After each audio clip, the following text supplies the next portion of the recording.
The warship came out of hyperspace like a predator emerging from shadow. The massive vessel, dark as night and bristling with weapons, hung motionless against the stars for exactly 3 seconds.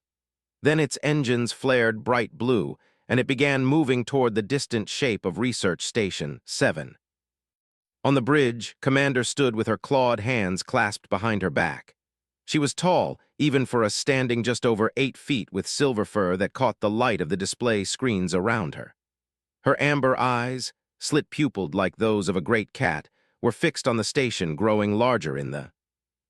They were not a species that others in the galaxy took lightly.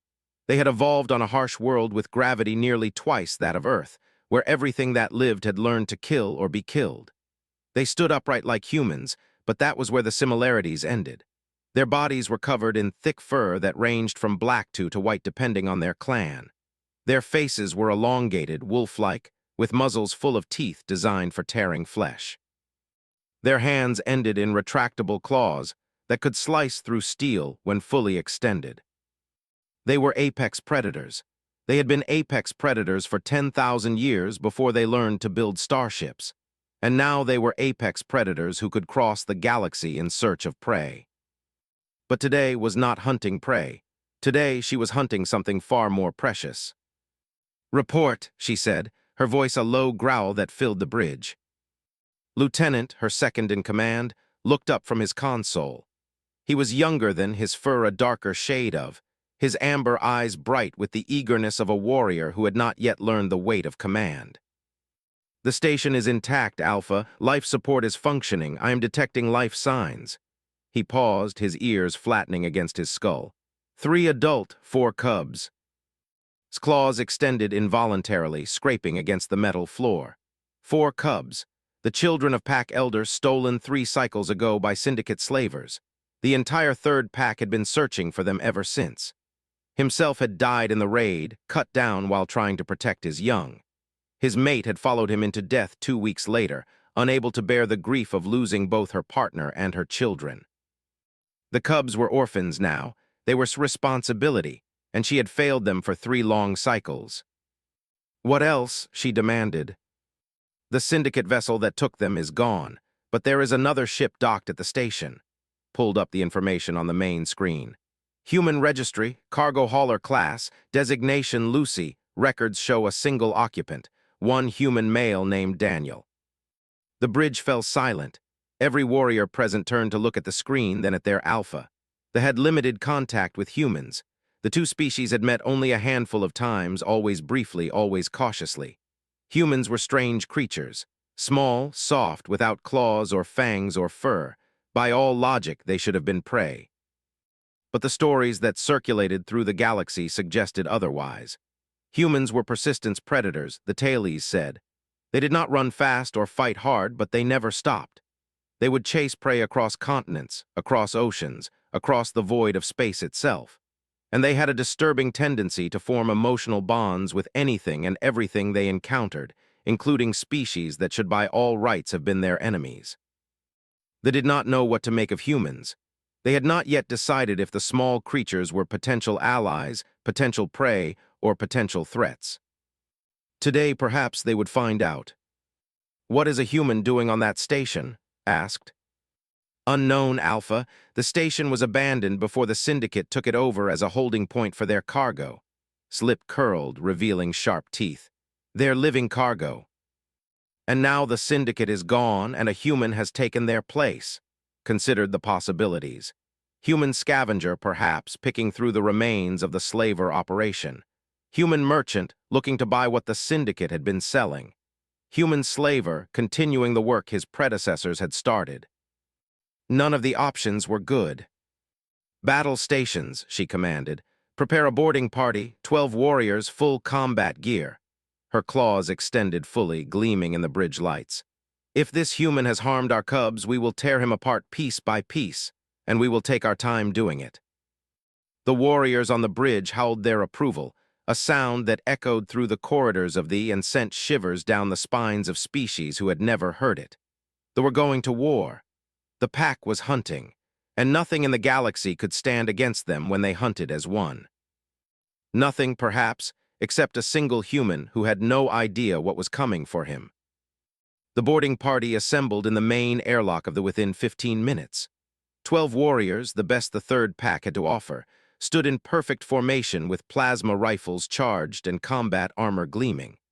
They were a terrifying sight, these wolf-like giants in their dark armor, their amber eyes glowing faintly in the dim light of the airlock. Walked among them, checking weapons and equipment, offering a word of encouragement here, a warning glance there. She knew each of them by name, knew their strengths and weaknesses, knew which ones would charge first and which ones would hold back to cover there.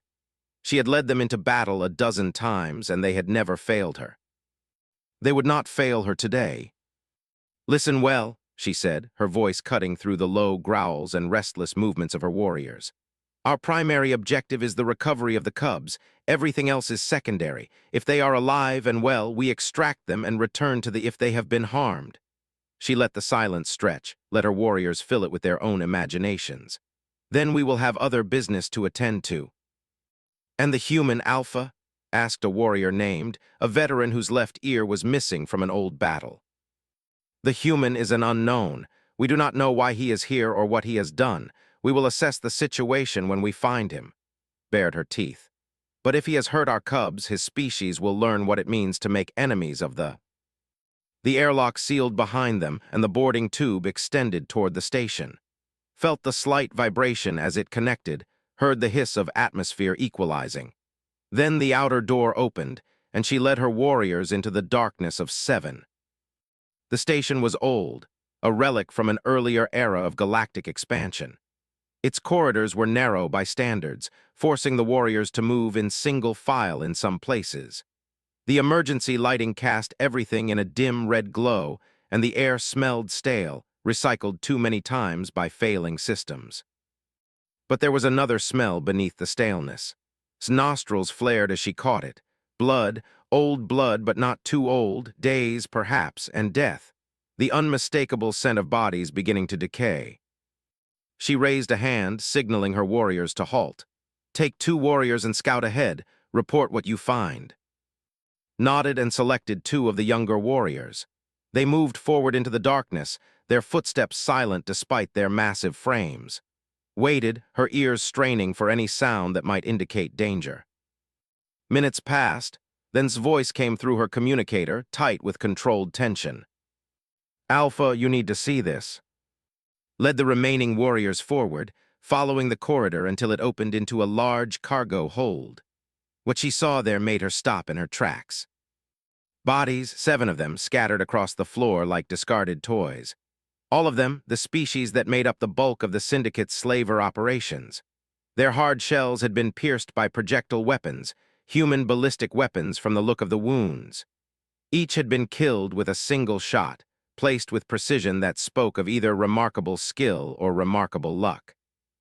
"They died fast," observed, kneeling beside one of the bodies. "No defensive wounds, no signs of a prolonged fight. Someone walked in here and killed them before they could react." Examined the scene with the eye of a warrior who had seen countless battles. Was right. This had not been a fight. This had been an execution. Someone had moved through this room with speed and purpose, eliminating each target with cold efficiency.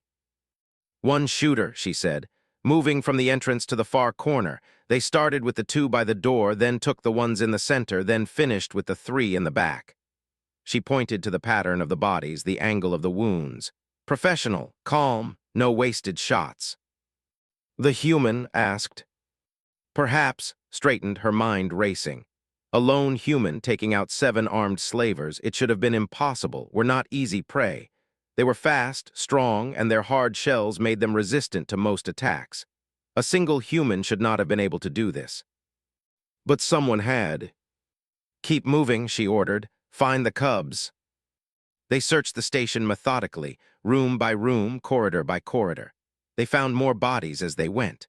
2 more in what appeared to be a control room, one slumped over a console and the other lying in the doorway as if he had been trying to flee. Another in a storage area, surrounded by crates of supplies. Another in a small room that had clearly been used as a cell, the door hanging open and the lock blasted apart from the outside. 10 bodies in total. 10 slavers, all killed by the same weapon, all killed with the same brutal efficiency, and still no sign of the cubs or the human. Unease grew with every step. This was not what she had expected. She had expected to find a slaver operation in progress, or perhaps a scavenger picking through the remains. She had not expected to find a battlefield, to find evidence of a one-person war waged against an entire slaver crew. Who was this human? What had he done here? And more importantly, why? The answers came when they reached the living quarters. The corridor here was different from the rest of the station. Someone had cleaned it, swept away the dust and debris that had accumulated over years of abandonment. The emergency lighting was supplemented by portable lamps, casting a warmer glow than the rest of the station. And the smell was different too. Food recently cooked, warmth, life. And something else, something that made her heart clench in her chest. The scent of cubs. She moved forward, her warriors closed behind, until she stood before a door marked Crew Quarters 7. The scent was strongest here, mixed with something she did not expect. Human scent, male, and the smell of exhaustion of someone who had pushed their body far beyond its limits. But it was the sound that stopped her. The sound that made her freeze in place, her hand hovering over the door control, her warriors watching with growing confusion. Laughter, young, bright, unmistakably cub laughter. Had not heard that sound in 3 cycles. She had not dared to hope she would ever hear it again. But there it was, muffled by the door, clear and pure and alive. Her cubs were alive, and they were laughing. She turned to her warriors and raised a hand for silence. Then, moving with more caution than she had ever shown in battle, she keyed the door open. The room beyond had been transformed. Mattresses from the crew bunks had been dragged to the center of the floor and piled into a nest, surrounded by a barrier of furniture that formed a defensive perimeter. Portable heaters hummed in the corners, raising the temperature to a level that would have been comfortable for but must have been sweltering for a human. Empty food containers were stacked neatly against one wall, evidence of several days of occupation. And in the center of the nest, surrounded by warmth and safety and the evidence of care, lay the human. He was smaller than had expected. Humans always looked larger in the stories, more threatening. But this one was average by human standards, perhaps 5 feet 10 inches tall, with brown hair cut short and a face that showed signs of several days without sleep. His clothes were stained with grease and old blood, and there were dark circles under his closed eyes that spoke of exhaustion pushed to its absolute limits. A heavy ballistic pistol lay within reach of his right hand, the weapon that had killed 10 slavers. But his hand was not reaching for it. His hand was wrapped around the small body of a cub, holding her against his chest with the gentleness of a nursery guardian. Little, the youngest of the cubs, at barely 3 cycles old, was curled directly over the human's heart. Her small claws kneaded his shirt in her sleep, a comfort behavior that cubs only showed when they felt completely safe. Her face was peaceful, her breathing deep and even. Her brothers had claimed positions on either side of the human. They were older than 5 cycles each, and they slept with the sprawling abandon of children who had no fear of what might come in the night. Their small bodies pressed against the human for warmth, their fur mingling with the fabric of his clothes. And Myra, the eldest at 7 cycles, lay with her head on the human's shoulder. Her hand clutched the sleeve of his shirt, holding on even in sleep. Her face, which had been marked by grief and fear when last saw her 3 cycles ago, was smooth and calm. All 4 cubs were clean, fed, warm, safe. And they were sleeping on a human, with the kind of trust that cubs only showed to their own pack. Stood in the doorway, frozen by a sight she could not have imagined in her wildest dreams. Behind her, she heard her warriors shifting, heard their confusion and uncertainty.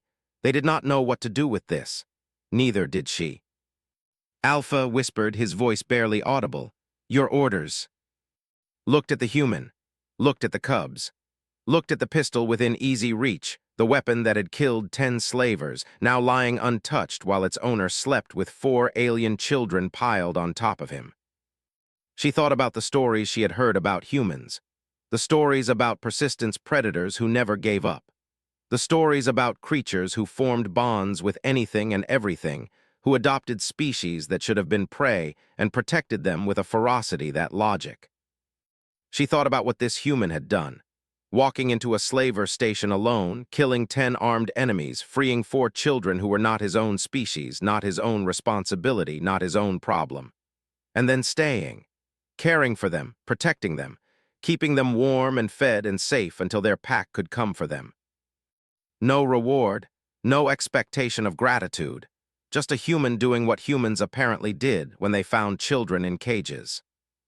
"Stand down," she said. "Alpha." "I said stand down." She sheathed her claws, the metallic sound loud in the quiet room. "Lower your weapons, all of you." Her warriors obeyed, though she could see the confusion in their eyes. They had come prepared for battle, for blood, for vengeance. They had not come prepared for this. Neither had she. Stepped into the room, moving silently despite her size. She crossed to the nest and knelt beside it, studying the human up close. He looked even more exhausted from this angle. His breathing was shallow, his face pale beneath its tan. He had pushed himself to the breaking point, she realized. He had stayed awake for days, standing guard over cubs that were not his own, until finally his body had simply given out. She reached out and touched his shoulder. The human woke instantly. His hand moved toward the pistol with reflexes that would have impressed any warrior, fast and smooth and trained. But then he looked down, saw the cubs sleeping on top of him, and stopped. He did not reach for his weapon. He did not try to fight or flee. He simply froze, his hand hovering in the air, his eyes finding space. They stared at each other for a long moment. Alpha predator and alien stranger. Wolf and human, hunter and the unknown. "Easy," said, keeping her voice low to avoid waking the cubs. Her standard was accented but clear. "I am not here to fight." The human's eyes flicked to the warriors behind her, 12 massive in full combat armor. Then back to her. Then down to the cubs. "Are you their pack?" he asked. His voice was rough with exhaustion, barely above a whisper. "I am their alpha. I am commander of the 3rd hunting pack." She studied his face, searching for any sign of deception or threat. She found only exhaustion and something that might have been relief. "Who are you, human?" "Danny," he said. "Danny, I haul cargo for the outer colonies." He looked down at the cubs again, and something in his expression softened. "I stopped here for fuel, found these kids in cages, found the bastards who put them there." "And you killed them?" It was not a question, but Danny answered anyway. "Yeah, I killed them." 10 armed slavers, alone. They had children in cages. Danny's eyes met hers, and for a moment she saw something that was not exhaustion, something that was not relief, something cold and hard and utterly implacable. "I don't need more reason than that." Held his gaze for a long moment. She had faced down enemy warriors, rival alphas, creatures from a dozen worlds who thought they could challenge the... None of them had looked at her the way this small, soft, clawless human was looking at her now. Not with defiance, not with fear, just with a simple, absolute certainty that what he had done was right, and he would do it again without hesitation. "The cubs," she said finally, "how did they come to be sleeping on you?" Danny's expression shifted, the hardness fading back into exhaustion and something gentler. "They were scared, all of them. The little one, she wouldn't stop crying the first night. Couldn't blame her, she'd been through hell." He paused, his hand unconsciously tightening on small body. "I didn't know what else to do. I just held her, talked to her, told her she was safe now, that nobody was going to hurt her. She fell asleep on me. The others followed." "And you let them?" "They needed it." Danny shrugged slightly, careful not to disturb the sleeping cubs. "They needed to feel safe. I figured I could provide that, at least until their people came for them." Was quiet for a long moment, processing what she was hearing. This human, this stranger who owed the cubs nothing, had killed their captors, freed them, cared for them, and then let them use him as a nest because they needed to feel safe.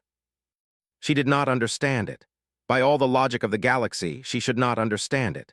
They did not form bonds with other species. They did not risk their lives for strangers.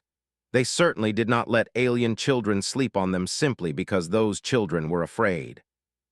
But looking at Danny, looking at the cubs sleeping peacefully on his chest, she began to understand something. Something about humans. Something about why the stories about them were always so strange, so contradictory, so impossible to believe until you saw the evidence with your own eyes. Humans did not operate on logic. They operated on something else entirely. Something that looked like madness but felt like something else. Something that made a lone cargo hauler walk into a slaver station and killed 10 armed enemies to save children who were not even his own species. She did not have a word for it in her own language. She was not sure any language had a word for it. "The cubs need to wake," she said finally. "We need to take them home."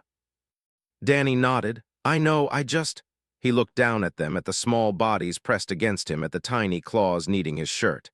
"Give me a minute to wake them up. They've been through a lot. They don't need to wake up scared." Could have ordered her warriors to simply take the cubs. They would have obeyed. The cubs were, and they belonged with their pack. But she did not give that order. Instead, she stood and stepped back, giving Danny space. "Take what time you need," she said. Danny began the slow process of extracting himself from beneath the sleeping cubs. It took several minutes, and warriors watched in growing amazement as this small human moved with infinite care, adjusting each cub's position, murmuring softly to them when they stirred, ensuring that none of them woke frightened or alone. It was the behavior of a nursery guardian, realized. The behavior of someone whose instinct was to protect, to comfort, to care. She had seen such behavior before in the members of her own pack who were tasked with raising the young.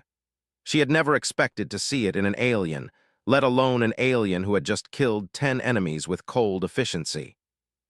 But here it was, undeniable, impossible, true.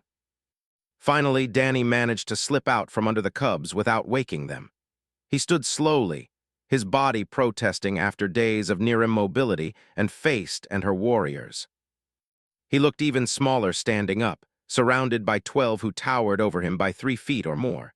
His clothes were wrinkled and stained, his hair was disheveled, and his eyes were red-rimmed with exhaustion.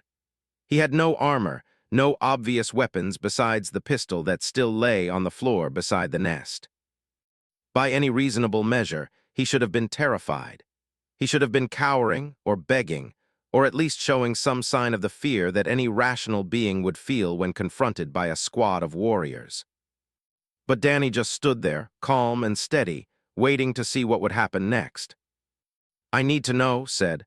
"Why did you do this? You owe these cubs nothing. You owe them nothing. You could have taken your fuel and left. You could have called for authorities and let them handle it. You could have done anything other than what you did. Why?" Danny was quiet for a moment, considering the question.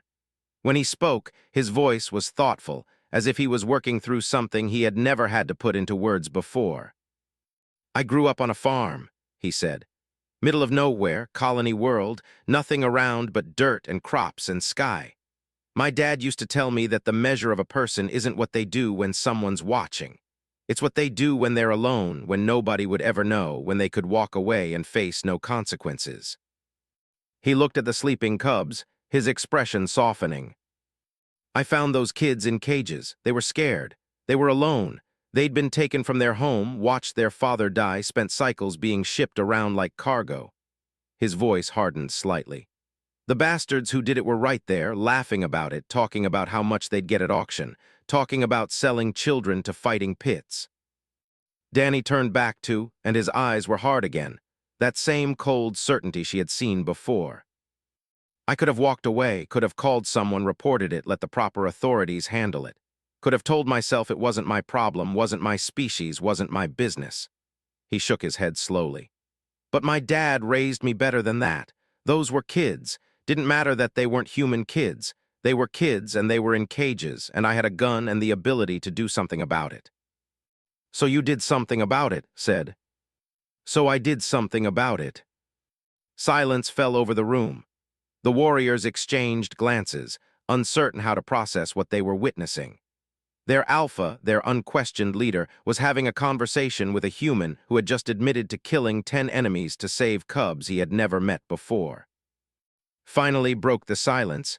"Alpha, what do we do?" Looked at Danny for a long moment.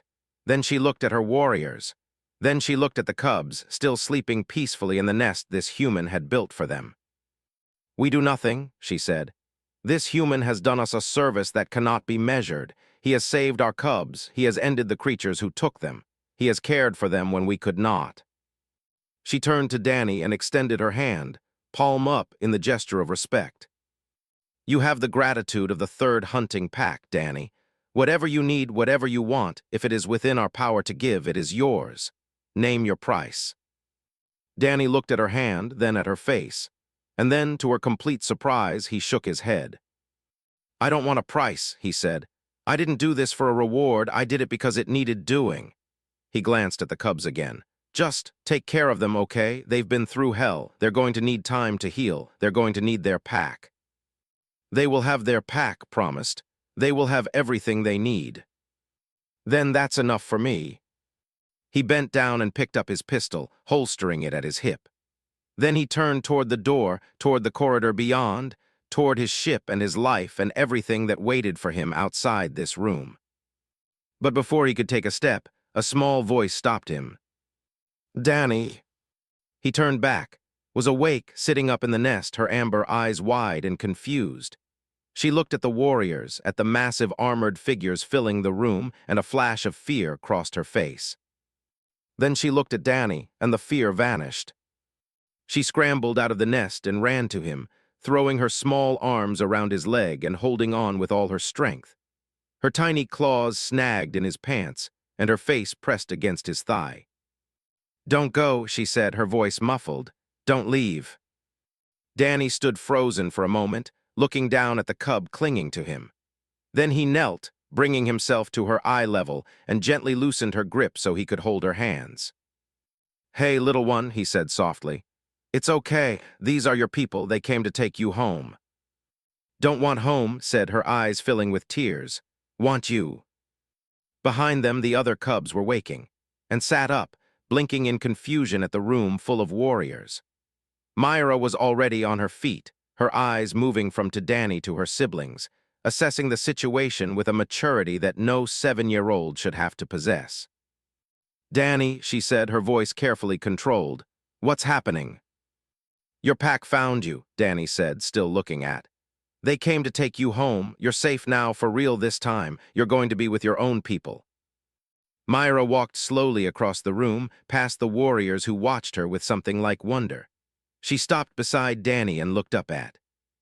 "Alpha," she said formally, using the proper form of address that she had learned before her father's death. "I am Myra, daughter of Pack Elder. These are my siblings. We are pleased to see you." Felt her heart clench at the cub's words, at the careful formality that spoke of a child who had grown up too fast.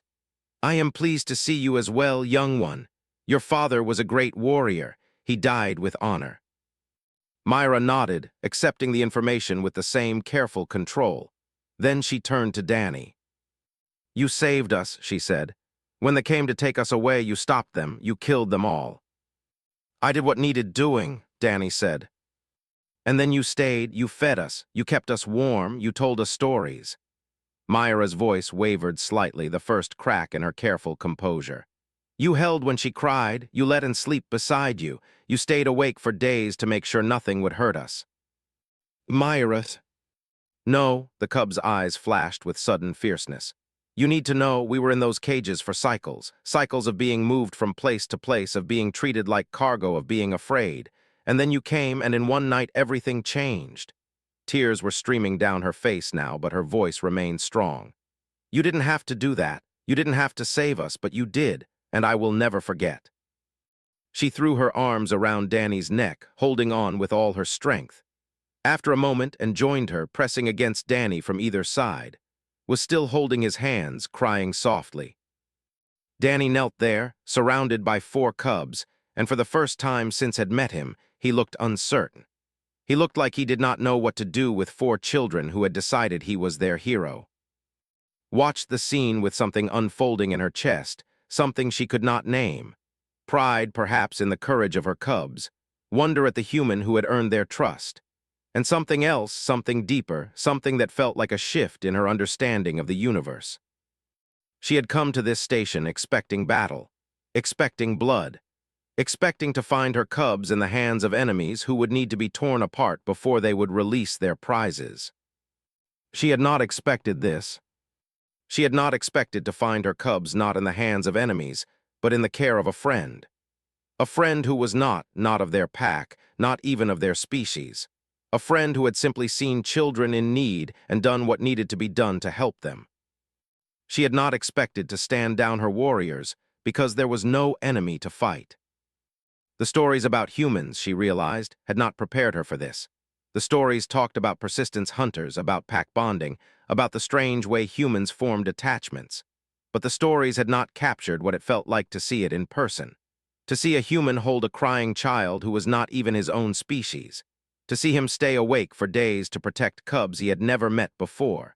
To see him refuse a reward because he had not done it for reward. The stories had not captured this. "Danny," she said, and something in her voice made everyone in the room turn to look at her. "You have done something remarkable. You have saved the children of our pack. You have cared for them with a devotion that would honor any nursery guardian.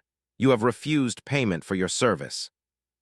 She walked forward, her warriors parting to let her pass, until she stood directly in front of Danny and the cubs. "I cannot force you to accept our gratitude, but I can offer you something that we do not offer lightly." She placed her hand over her heart, the gesture of deepest respect. "The third hunting pack names you pack friend. You are not of our blood, but you are of our family. Wherever you go, whatever you need, you may call upon us, and we will answer." Danny looked up at her, still surrounded by cubs, his expression unreadable. "I don't." "This is not a reward," said. "This is recognition. The cubs have already chosen you as their protector. I am simply acknowledging what they have already decided." She gestured at the children clinging to him, at the tiny claws gripping his shirt, at the small faces pressed against his chest. "They trust you," she said. "They trust you more than they trust me, and I am their alpha. That is not something that can be bought or earned through words. That is something that happens only when a person has proven themselves worthy of trust through their actions." Danny was quiet for a long moment. Then he looked down at the cubs, at who was still crying softly, at and who were watching him with wide eyes, at Myra who was holding onto him like she would never let go. "Okay," he said finally. "Okay, pack friend, I can live with that." Allowed herself a small smile, a rare expression that few outside the third pack ever saw. "Good. Now there is the matter of getting these cubs home. They have been through much. They will need care and attention that you cannot provide." Danny nodded slowly. I knew you'd come for them eventually. I was just holding the fort until you arrived." "And you did so admirably," turned to her warriors. "Prepare the ship for departure. We return to thee as soon as the cubs are secured." The warriors moved to obey, but's grip on Danny's hands tightened.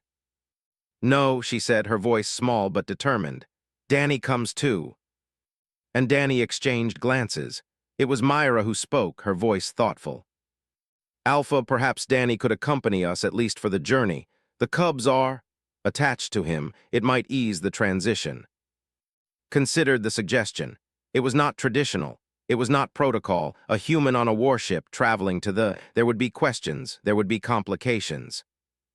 But looking at the cubs, at their clear attachment to this human who had saved them, she found she did not care about tradition or protocol. "Danny," she said, "would you be willing to travel with us, to stay with the cubs until they are settled with their pack?" Danny looked surprised. I have cargo to deliver, contracts." "We will compensate your clients for any delays. We will pay for any losses you incur." His voice softened slightly. "The cubs need you, human, not forever, but for now, while they adjust to their return. Will you help us?" Danny looked down at, who was staring up at him with hope in her amber eyes. He looked at and who had not released their grip on his arms. He looked at Myra, whose careful composure was beginning to crack at the thought of losing him. "Yeah," he said finally. "Yeah, okay, I can do that." Let out a cry of joy and threw herself against him again. The other cubs pressed closer, and Danny found himself once again buried under a pile of children. Watched with something that might have been amusement. "Very well. Prepare quarters for our guest, something with accommodations for a human and 4 cubs." "Yes, Alpha," hesitated. "Alpha, may I speak freely?" "You may." This is unusual. Looked at the human on the floor, covered in cubs, looking simultaneously overwhelmed and strangely content. Yes, it is unusual. Many things about this day have been unusual. She paused. But unusual is not the same as wrong. Sometimes the unusual things are the most right of all. She turned and walked toward the door, her warriors falling into formation behind her. At the doorway, she paused and looked back. "Welcome to the third hunting pack, Danny," she said. "I have a feeling your presence among us will be educational." Then she was gone, striding down the corridor toward the ship that would take them all home. Behind her, Danny sat on the floor of crew quarters 7, surrounded by 4 cubs who had claimed him as their own, wondering how his simple cargo run had turned into this. But as snuggled against his chest and the other cubs pressed close around him, he found he did not mind. He did not mind at all. The journey to the would take 6 standard days. Danny spent most of that time in the quarters had assigned him, a large room that had been modified to accommodate both human and needs. The temperature was kept high, the lighting was dim, and the furniture had been replaced with cushions and blankets that formed a massive nest in the center of the floor. The cubs had refused to sleep anywhere else.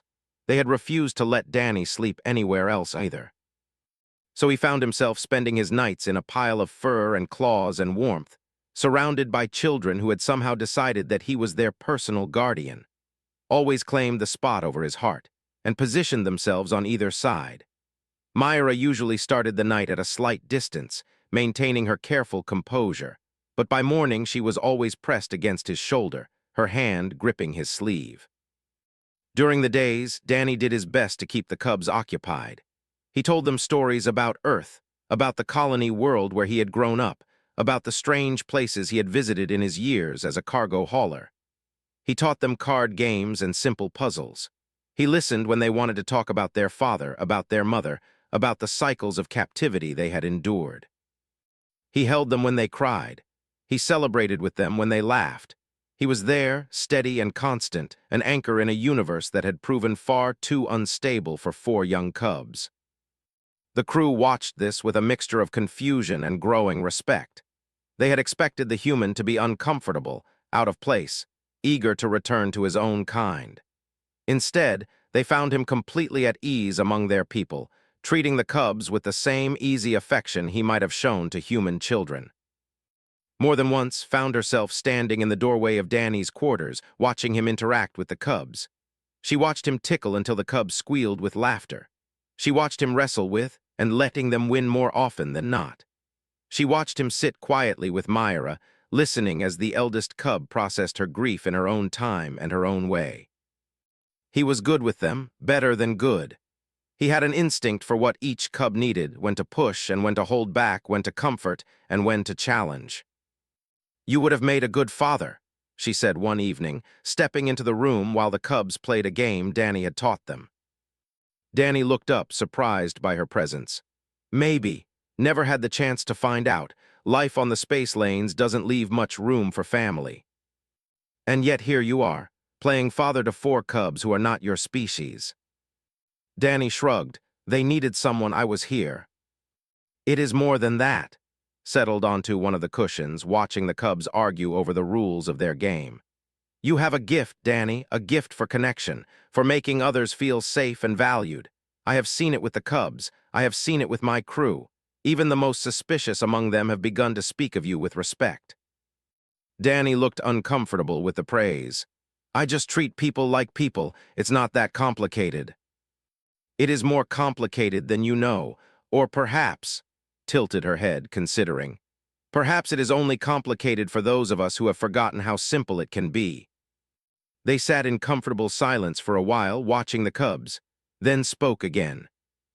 "What will you do when we reach when the cubs are settled with their pack?" Danny was quiet for a long moment. "I'll go back to hauling cargo, I guess. It's what I know. It's what I do." "Is it what you want?" Danny turned to look at her, something flickering in his eyes that she could not quite identify. "I don't know anymore. A week ago, I knew exactly who I was and what I wanted. I was a cargo hauler. I wanted to make enough money to retire someday, maybe buy a little place somewhere quiet. simple goals, simple life. He looked at the cubs, at who had abandoned the game to come sit on his lap, at and who were still arguing, at Myra who was watching the argument with fond exasperation. Now, he shook his head slowly. Now I don't know. Something changed when I found those kids in those cages. Something shifted. I'm not sure I can go back to being the guy who just hauls cargo and minds his own business. Perhaps said, that is not a bad thing. Danny looked at her questioningly. The galaxy is full of people who mind their own business, she explained. People who see injustice and look away. People who hear cries for help and pretend they did not hear. People who could make a difference but choose not to. She leaned forward, her amber eyes intense. You made a different choice, Danny. When you saw injustice, you acted. When you heard cries for help, you answered. When you could have looked away, you looked closer instead. She smiled slightly. The galaxy needs more people like that. Perhaps you have found a new purpose. Danny was quiet, processing her words, then tugged at his shirt, demanding his attention, and the moment passed. But something in his expression told that he was still thinking about what she had said. Good, she thought, let him think. Let him discover what he is capable of. Because she had seen something in Danny that she suspected he had not yet seen in himself. A capacity for greatness, a potential for impact, a seed of something that could change not just his own life, but the lives of everyone he touched. She had come to this station expecting blood. She had found something far more valuable. She had found hope. They appeared on the morning of the 6th day, a massive planet wreathed in clouds, orbited by 3 moons. Danny stood on the bridge with and the senior officers, watching as the began its descent toward the surface. The cubs were beside him, as they almost always were these days, was perched on his shoulders, her small hands gripping his hair for balance, and stood close on either side, pressing against his legs. Myra stood slightly apart, her posture tense with anticipation. Home, she whispered. Yeah, Danny said softly, home. The descent was smooth, the cutting through the atmosphere with practiced ease. Danny watched as the clouds parted to reveal a landscape of mountains and forests and gleaming cities, a world that had birthed a race of warriors and raised them to dominate 17 star systems. They landed at a military spaceport on the outskirts of the largest city, where a crowd was already gathering. Word had spread, apparently. Word that the third pack had found their lost cubs and that they had brought a human with them. Are you ready? Asked. Danny looked at the crowd visible at the thousands of waiting to see the cubs who had been returned to them. He looked at the cubs themselves, at their mixture of excitement and nervousness. Not really, he admitted, but I don't think that matters. Smiled, no, it does not. The boarding ramp lowered and led the way down into the light of a new world. Her warriors followed in perfect formation, and behind them came Danny and the cubs. The crowd went silent as they appeared.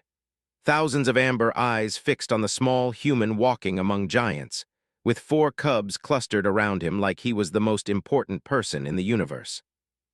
Then someone in the crowd began to howl, a single voice rising in the traditional expression of joy and triumph. Another voice joined it, then another, until the entire crowd was howling, a sound that shook the ground and echoed off the mountains in the distance. The cubs had come home, and the pack was celebrating. Danny stood at the base of the ramp, overwhelmed by the sound, by the sight, by the reality of what was happening. He was a cargo hauler from a small colony world. He had never expected to be here, standing on an alien planet, surrounded by wolf-like warriors who were howling in celebration. He had never expected any of this. But here he was, and despite everything, despite the strangeness and the uncertainty and the complete upheaval of everything he had thought his life would be, he found himself smiling. Because sometimes, he realized, the universe had other plans. Sometimes a routine cargo run turned into something extraordinary. Sometimes a lone human found himself in the right place at the right time to make a difference. And sometimes, the pack you found was not the one you were born into, but the one that claimed you anyway. Tugged at his shirt, and he looked down at her. Danny, she said, her amber eyes bright with happiness. This is home. Yeah, little one, he said, lifting her into his arms as the howling continued all around them. I think it is.